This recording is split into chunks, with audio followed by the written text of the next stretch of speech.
አዲስ እቅዳችሁን ወይም ዓላማችሁን ለሰዎች ይሄን ላደርግ ነው ብላችሁ የመናገር ልምድ አላችሁ? ሳይኮሎጂ እንደሚለው እቅዳችሁን ለሰው መናገራችሁ እንዳይሳካ የማድረግ እድሉ በጣም ከፍተኛ ነው ይለናል። ለምን እንደሆነ ላስረዳችሁ። አንደኛው የውሸት ስኬት ስሜት ነው።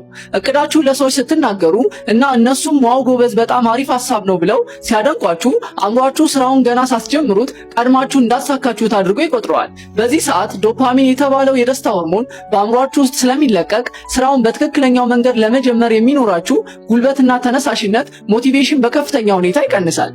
ሁለተኛው የጽናት መቀነስ ሉዝ ኦፍ ፕሪማቹር ፎከስ ነው።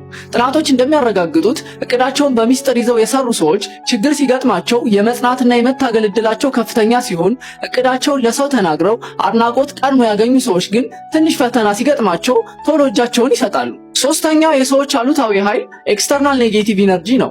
እቅዳችሁን የምትነግሩት ሰው ሁሉ የእናንተ ስኬት ላይመኝ ይችላል። አንዳንዶች ይሄም አይሆንም አትልፋ በማለት የውስጣችሁን እምነትና ጉልበት ገና ሳትጀምሩት ሊሰርቁት ይችላሉ። ስለዚህ እቅዳችሁን በሚስጥር ስሩ፣ ስኬታችሁ ግን ለራሱ ድምፅ አውጥቶ እንዲናገር ፍቀዱለት።